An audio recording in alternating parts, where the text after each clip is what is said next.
Oke guys, assalamualaikum warahmatullahi wabarakatuh. Kembali lagi guys di YouTube channel gua di Rizky Triwidianto Vlog. Oke, jadi pada kesempatan kali ini gue pengen sharing aja guys beberapa pengalaman gua seputar perkuliahan, tepatnya ketika gua menulis skripsi guys. Oke, ini merupakan salah satu point of view gua dan pengalaman gua tentang pengalaman gua selama mengerjakan skripsi guys. Oke, background gua sendiri, gua merupakan salah satu lulusan dari Fakultas Farmasi di salah satu universitas di Jakarta. Dan gue juga backgroundnya merupakan salah satu mahasiswa yang sebelumnya itu bekerja sambil berkuliah guys. Gue penelitian di salah satu rumah sakit swasta di Jakarta Pusat guys, dimana sebelumnya gue berkuliah sambil bekerja juga. Gue bekerja tetapi gue mengambil penelitian di tempat yang bukan tempat asal gue guys. Istilahnya gue penelitian di rumah sakit lain gitu guys.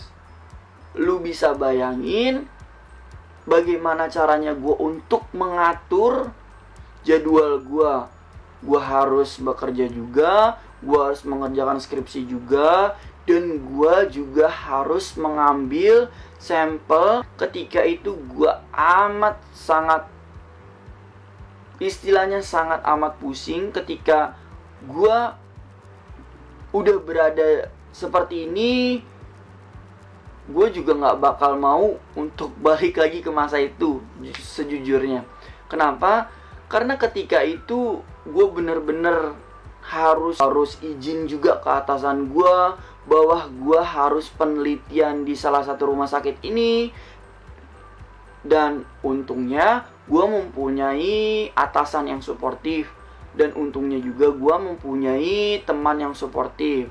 Ketika salah satu dari hal ini tidak balance antara teman dan atasan yang tidak suportif, itu juga susah guys. Ketika lu harus penelitian di luar, tetapi lu harus bekerja juga guys untuk mengatur jadwal lu. Intinya adalah komunikasi guys.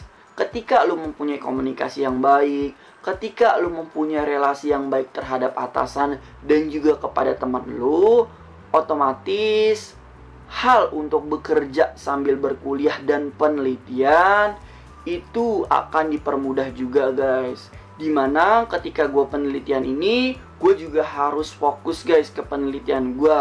Dan untungnya untuk mahasiswa itu kita nggak harus datang setiap hari ke rumah sakit tempat penelitian. Yaitu terserah lu mau datang kapan aja. Karena gue basicnya adalah evaluasi dari penggunaan obat X pada penderita penyakit X guys untuk judul skripsi gue.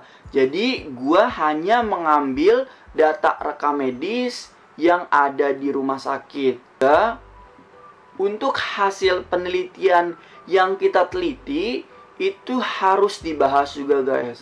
Dan ketika kita membahas terhadap hasil skripsi kita ini, ya otomatis kita harus membaca jurnal sebelumnya, membaca tentang rasionalitasnya seperti apa, membaca tentang interaksi obatnya itu seperti apa di skripsi yang akan kita buat guys.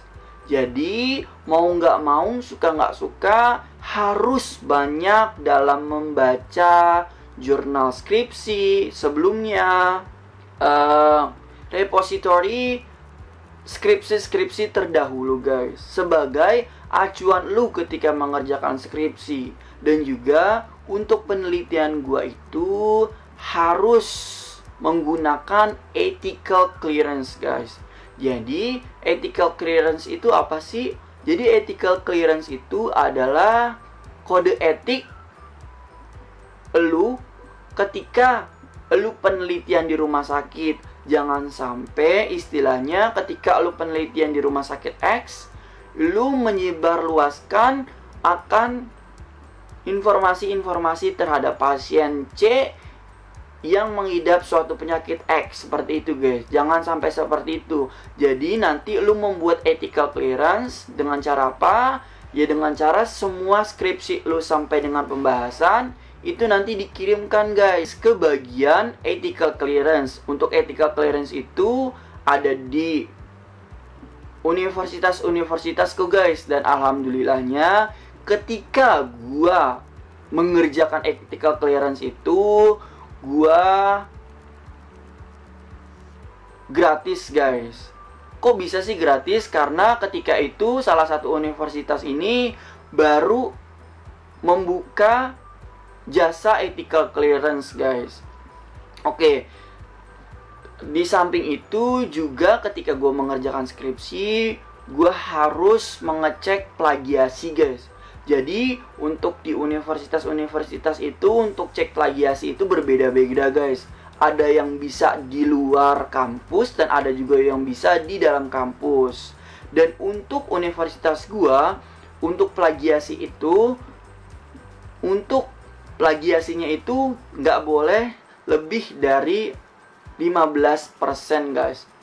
Dimana plagiasi itu apa sih? Jadi plagiasi itu ya lu bukan cuma copy paste dari skripsi orang, dan lu bukan cuma istilahnya ngambil pembahasan dari skripsi orang dan lu cuma copy paste ke skripsi lu guys.